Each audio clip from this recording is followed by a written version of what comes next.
Buen día para todos. Entonces, siguiendo con el tema de series y sucesiones, vamos a analizar lo que es una serie de Taylor y McLaurin.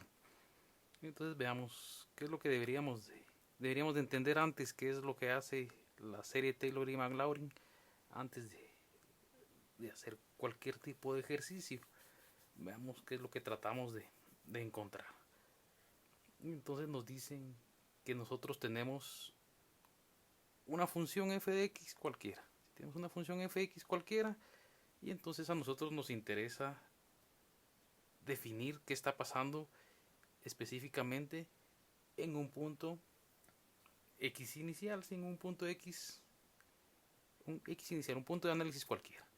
Y entonces nosotros sabemos que la evaluación de la función en ese punto x inicial nos debería de proyectar una imagen de la función, o sea, un y para ese x inicial. Y entonces nosotros podemos hacer evaluaciones para cualquier punto media vez esté dentro del dominio.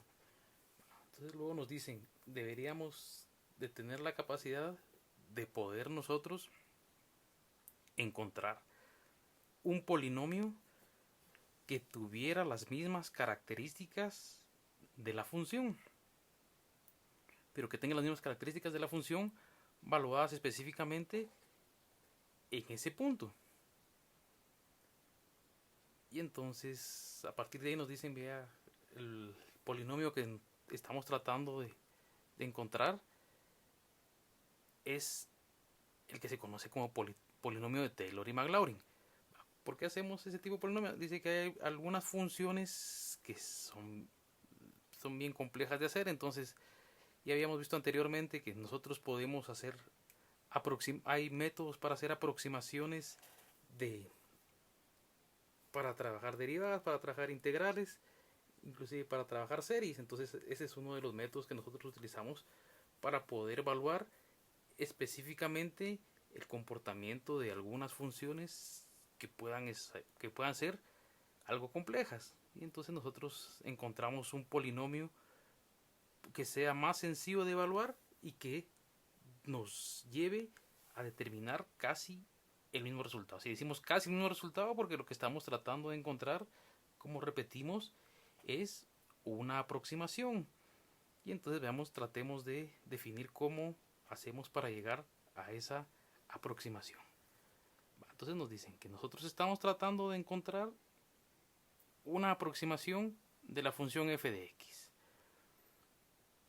Y entonces nos dicen lo primero que deberíamos conocer de nosotros es, si queremos encontrar un polinomio, deberíamos de tratar de analizar qué pasa con el polinomio más sencillo que conocemos, ¿sí? Que es básicamente la ecuación de la recta. Y conocemos de la recta que y es igual a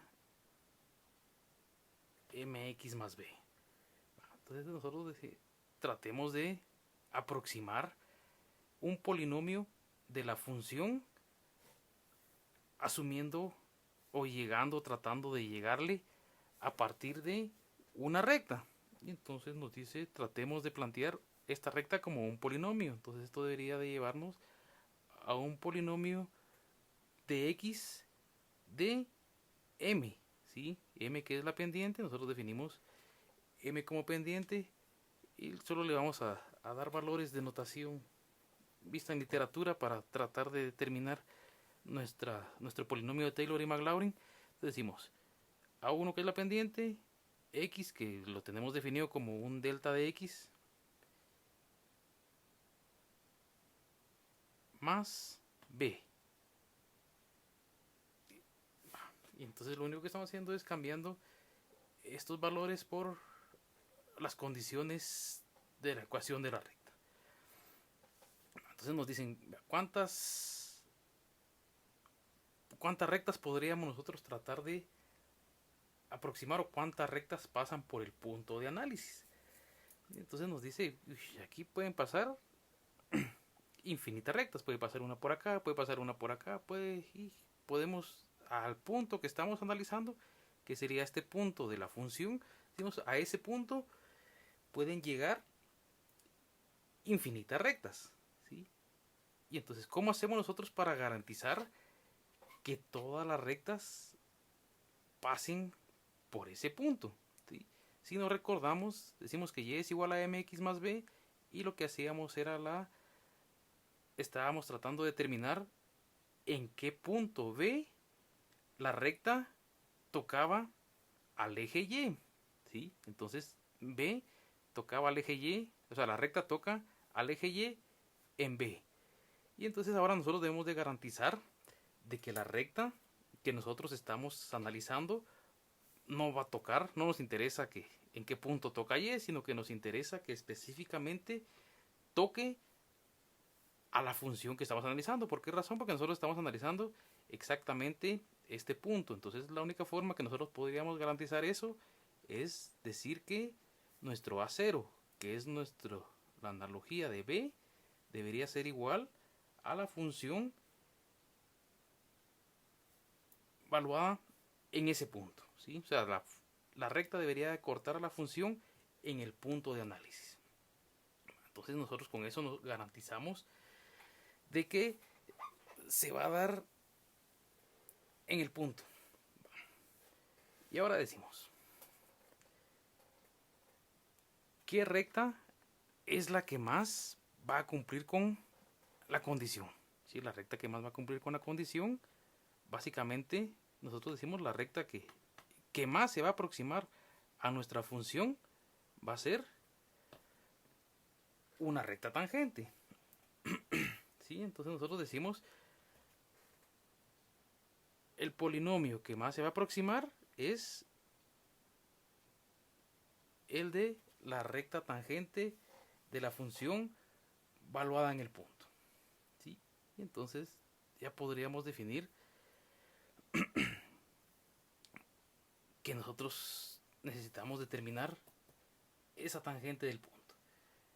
Y entonces la tangente no es otra cosa que la derivada, y la derivada es la pendiente. Entonces nosotros podemos reescribir nuestro polinomio que teníamos originalmente y decir que px va a ser igual a la derivada, y la derivada es la pendiente. Entonces la derivada de la función evaluada en el punto de análisis, x menos x inicial más a0, y a0 habíamos definido que era garantizar que va a pasar por ese punto, ¿sí? Y entonces, ¿cómo hacemos para definir eso? Nosotros decimos que px, el polinomio valuado en este punto, debería ser igual a la función valuada en el punto, ¿sí? El polinomio valuado en el punto x inicial nos debería llevar a la misma imagen que la función valuada en el punto. Se tiene que cumplir esa condición porque si no, esa recta no está pasando, no tiene las mismas características. El polinomio de la recta no tiene las mismas características que la función original. Y entonces también se cumple que la derivada valuada en ese punto debería ser igual a la derivada valuada en la función. Y entonces ya podemos definir. Tenemos la aproximación por medio de un polinomio de la función a partir de una recta. Y entonces decimos qué tan buena es esa aproximación. Y esa aproximación, podemos decir, más o menos tiene una semejanza lógica. Entonces nos dice, podríamos tratar de encontrar algo que sea un poco más exacto. Entonces nos dice, aquí estamos llegando por una recta que es un polinomio de grado 1. Pero podríamos tratar de aproximarnos por un polinomio de grado 2, ¿sí? Y nos damos cuenta, esto debería ser más parecido a la función, y eso quiere decir que deberíamos de tener entonces en algún momento menos error. Entonces decimos, tratemos de aproximarnos por la parábola. Entonces, ¿qué característica debería tener el polinomio de la parábola? El polinomio de la parábola debería de llevarnos a un coeficiente delta de x al cuadrado más un coeficiente, la parte lineal, más la constante. De nuevo, ¿cómo garantizamos de que esa parábola va a tener similitud con la función que estamos analizando? Porque, de nuevo, debería de pasar por A0, ¿sí? Entonces otra vez volvemos a decir que A0 debería ser igual a la función valuada en ese punto. Si logramos garantizar eso, decimos, vamos por ahí, ya estamos bien. Y entonces, de nuevo decimos, ¿qué parábola es la que hace que se cumpla la condición de que tenga las mismas características? ¿O qué parábola es la que más se ajusta? Porque aquí pueden pasar infinitas parábolas igual que pasaban infinitas rectas. Y entonces de nuevo decimos, la parábola que más se puede ajustar es la parábola que sea tangente a la función. Entonces decimos, hagamos esa parábola tangente a la función. Entonces decimos, la derivada del polinomio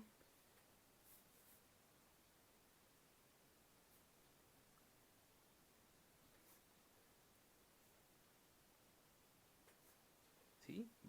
Si hacemos la derivada del polinomio, nosotros concluimos esta parte. Ahora evaluemos la derivada en el punto inicial, en el punto de análisis. La evaluamos en x0. Si evaluamos el polinomio en x0, cuando tengamos x0, vamos a decir x0 menos x0, se va al 0 y esto se vuelve 0. Y entonces aquí concluimos que la derivada del polinomio es igual a A1. ¿Sí? La derivada del polinomio es igual a A1 y esto debería cumplir con la condición, esto evaluado en x0, ¿verdad? Y esto debería cumplir con la condición de que debería arrojarnos el mismo valor de la derivada de la función valuada en x0. Entonces, si nos damos cuenta, casi que debería de tener la misma analogía. A1, f' de valuada en x0. Y aquí habíamos definido también que A1, básicamente, A1 era f' de x0. Entonces, y A0 era la parte que tenemos acá, la función valuada en x0. Entonces vamos teniendo las mismas características. A0 es la función valuada en x0, A1 es la derivada, la primera derivada de la función valuada en ese punto de análisis, ¿sí? Pero seguimos teniendo la condicionante que no conocemos cuánto vale A2. Pero como la parábola es de grado 2, eso nos permite entonces decir que podemos hacer una segunda derivada del polinomio. La segunda derivada del polinomio entonces debería de llevarnos a un 2 a 2. Y entonces decimos la segunda derivada del polinomio debería ser igual a la segunda derivada de la función valuada en x0. Entonces podemos concluir que A2 es igual a la segunda derivada de la función dividido 2. Ya sabemos cuánto vale A2. Y entonces con eso nosotros podemos reescribir nuestro polinomio.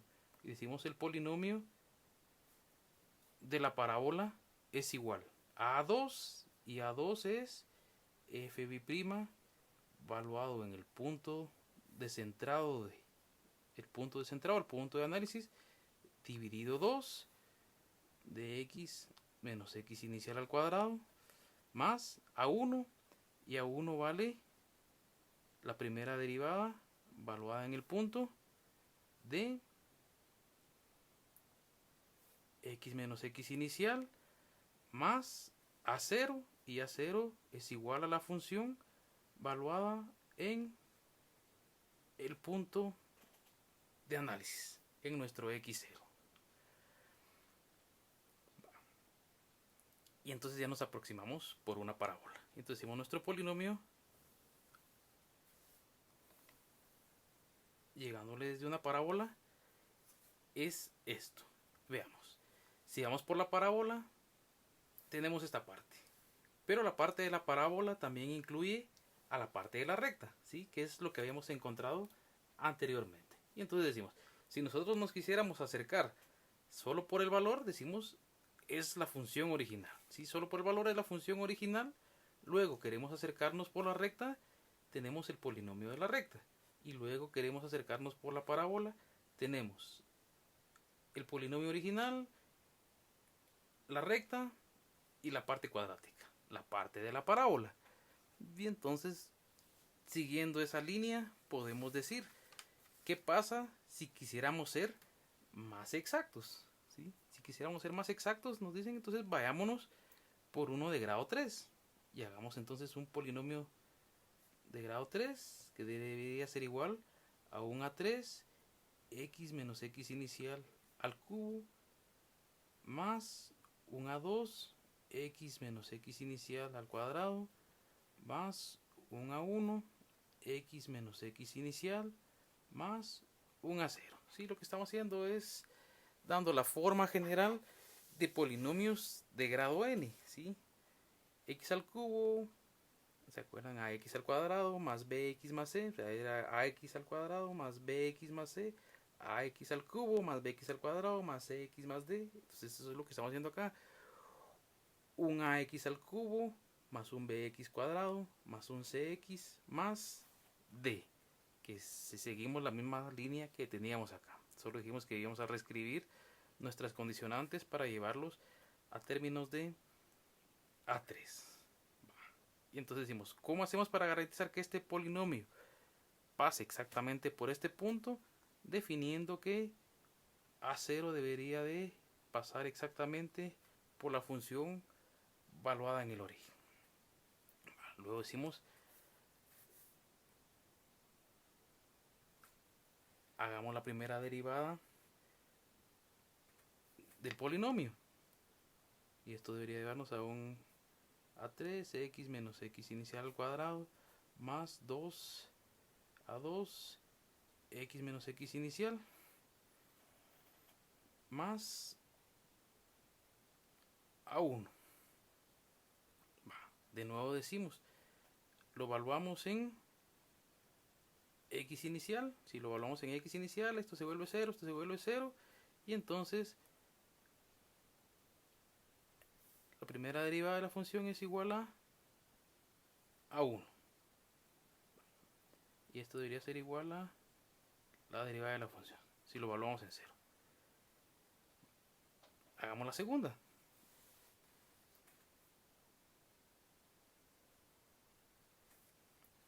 Eso sería 6A3, x menos x inicial más 2A2. De nuevo lo evaluamos para x inicial. En x inicial esto se va a hacer 0. Y entonces nos queda que la segunda derivada del polinomio evaluada en x0 va a ser igual a 2A2. Y esto va a ser igual a la segunda derivada de la función evaluado en x0.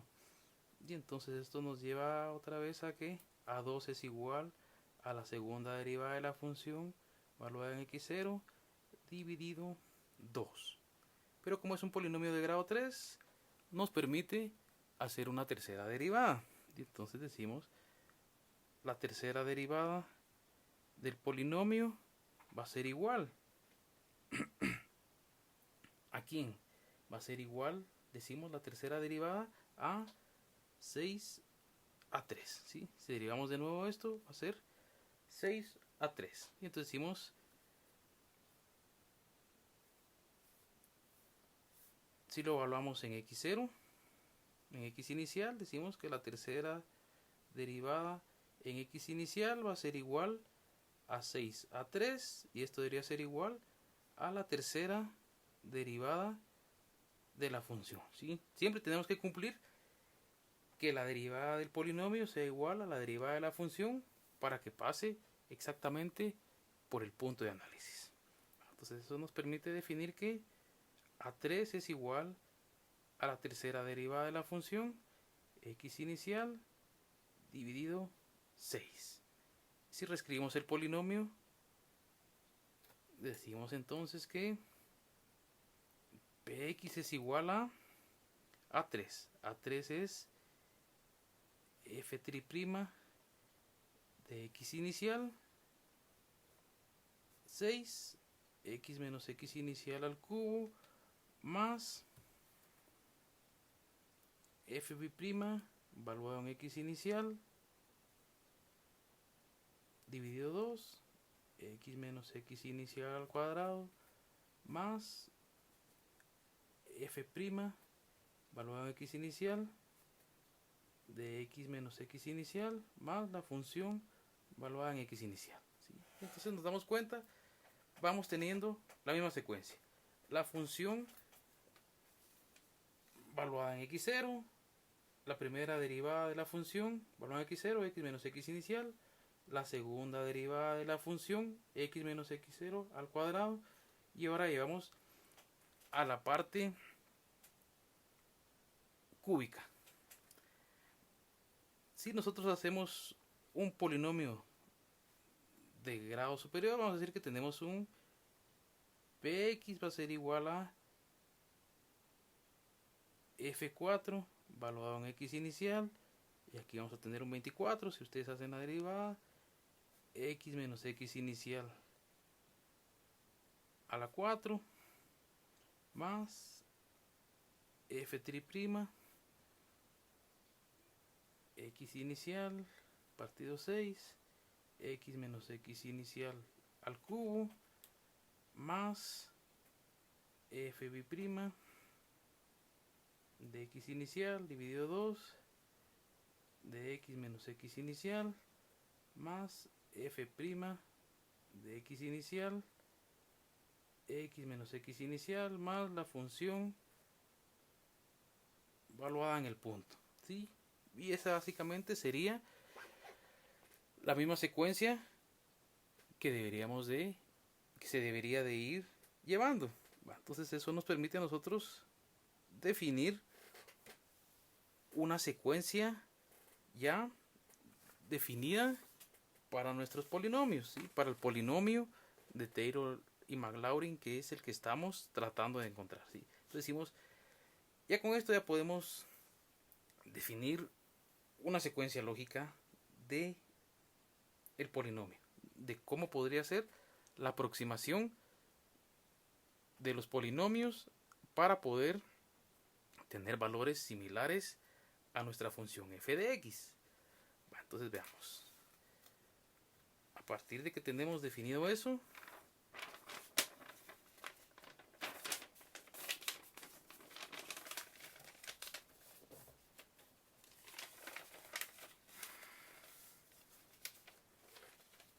si ya tenemos definida esta parte, y entonces podríamos tratar de llevar. Veamos. Si quisiéramos escribir esto como una serie, al final dijimos que las series no eran otra cosa que una sumatoria. Eso sale de las series de potencias desde n igual a 0 hasta el infinito de quién. Veamos, ¿cuál era la secuencia de lo que estábamos trabajando? Todo lo que estábamos trabajando tenía que ver con un coeficiente A3, un coeficiente A2, un coeficiente A1. Y entonces habíamos definido una serie de potencias que teníamos coeficiente n. Esa era nuestra serie de potencia, definía un coeficiente n. Y luego nos definía que teníamos un x menos a elevado a la n. Esa es la forma estándar de nuestras series de potencias. Ahora lo que definamos es cómo podemos hacer para reescribir eso como un polinomio de Taylor. Y entonces quien nos lleva a definir eso como un polinomio de Taylor básicamente es Cn. Veamos qué características tiene Cn. Cn. Veamos el Cn para la parte del cubo, ¿sí? Cn para la parte del cubo nos definían que era la cuarta derivada evaluada en x inicial dividido 24, ¿sí? Y luego teníamos un f triprima de x inicial dividido 6. Solo estamos sacando la parte de los coeficientes. Luego tenemos un f biprima de x inicial 2. ¿Sí? Luego un f' de x inicial. Bueno, veamos. ¿Qué característica tiene el coeficiente con el análisis de los puntos? Vamos, cuando este es una derivada de grado 4, este factor está elevado a la 4. Cuando este es de grado 3, la derivada, este es de polinomio de grado 3. Una derivada de orden 2, esta es de orden 2. Bueno, y así vamos teniendo. Ahora solo vayamos viendo si podemos también tener una función que nos defina a los coeficientes. Entonces vemos, este está dividido dentro de 1. A partir de ahí podemos decir, este es 1.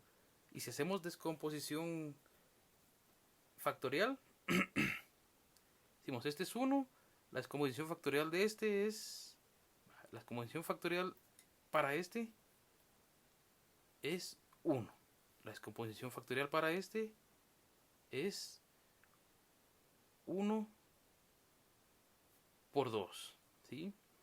Si hacemos descomposición factorial para este es 1 por 2 por 3. ¿Sí? Este es 1. 1 por 2, 2. 1 por 2, 2. 2 por 3, 6. Y este puede ser 1 por 2 por 3 por 4. ¿Sí? Entonces decimos 1 por 2, 2. 2 por 3, 6. 6 por 4, 24. Y entonces podemos ir definiendo. Cuando este es la primera derivada o derivada de grado 1, tiene 1. ¿Sí? Cuando esta es una derivada de grado 2, estaba diciendo que termina en un 2. Cuando esta es una derivada de grado 3, este termina en 3. Y cuando esta es derivada de grado 4, este termina en 4. Cuando la secuencia de los números es esto es un 1 factorial, un 2 factorial, un 3 factorial y un 4 factorial. ¿Por qué razón? Porque dijimos que estábamos descomponiendo esto en factores, ¿sí? Factores que tienen la secuencia que para llegar al último número tenemos que haber pasado por todos los enteros anteriores, ¿sí? Aquí llegamos 1, luego 1, 2, 1, 2, 3, 1, 2, 3, 4. Quiere decir que el de grado 5 debería ser 1, 2, 3, 4, 5. El de grado 6 debería ser 1, 2, 3, 4, 5, 6. Segundo de grado 7, 1, 2, 3, 4, 5, 6, 7. Y todos deberían de tener entonces ese factorial. Y entonces podemos llevar nuestro Cn a definir que esto es un f a la n evaluado en x inicial dividido un n factorial.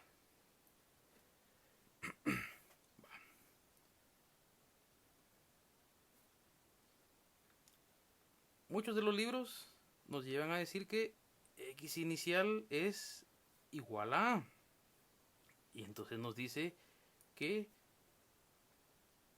nuestro polinomio está centrado en A. ¿Sí? En A, y A es un número cualquiera. Entonces, centrado en ese punto, ¿por qué razón? Porque ese es nuestro punto de análisis. ¿Sí? Nuestro x inicial es el punto en el que nosotros queremos hacer que coincida la función con el polinomio. Y entonces por eso lo centramos en A. Y entonces ya podemos reescribir nosotros nuestra sumatoria. Y nuestra sumatoria, que va desde n a 0 hasta el infinito, es la sumatoria entonces de fn evaluado en A, ¿sí?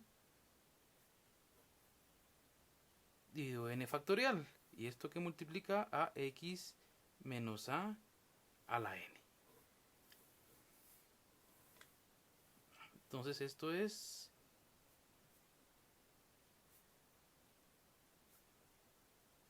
polinomio de Taylor de grado n. Entonces al principio veíamos que esto se llamaba, el tema al final es un polinomio de Taylor y Maclaurin. ¿Qué diferencia hay entre Taylor y Maclaurin? Veamos. Nos dicen que Taylor está centrado en A, en un valor A cualquiera. Si Taylor está centrado en un valor A cualquiera. Y entonces esto nos vuelve la sumatoria desde n igual 0 hasta el infinito de la derivada de orden n valuado en A, n factorial, x menos a la n. Mientras que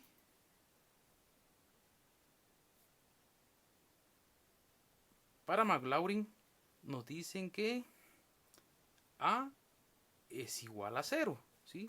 Eso quiere decir entonces que nuestro polinomio está centrado en 0. Si vemos nuestra gráfica inicial, este punto x inicial está ubicado acá, ¿sí? Y entonces todo nuestro análisis está centrado en 0, está centrado en el origen. Y entonces cuando está centrado en 0, nuestro polinomio se denomina polinomio de Maclaurin. Esa es la diferencia. Y entonces lo que cambia es que nosotros vamos desde n0 otra vez al infinito como una sumatoria de f, la derivada de grado n, valuada en a, n factorial de x menos a, pero como a vale 0, elevado a la n, ¿sí? Y entonces esa debería ser nuestra condicionante. Ahora regresemos al hecho de que nosotros decíamos, por aquí pasaba mi función, ¿sí? Esto es f de x. Por aquí está pasando f de x. Y en este punto yo hice una aproximación. En x inicial igual a a. En ese punto hice una aproximación. Y entonces, ¿de dónde a dónde? Podemos decir, nuestro análisis iba desde acá hasta acá. Cuando hacemos ese análisis desde un punto inicial hasta un punto final, que era básicamente la consideración, si pudiéramos hacer una consideración de radio de giro, de radio convergencia, perdón, entonces nosotros decimos, veamos, hacemos la aproximación desde este punto hasta este punto. ¿Qué característica tenemos? La función original es esta y esta es mi aproximación. Y eso quiere decir que para que esta original se parezca a esta, yo estoy teniendo esta separación. Y básicamente puedo definir, ese es mi error, ¿sí?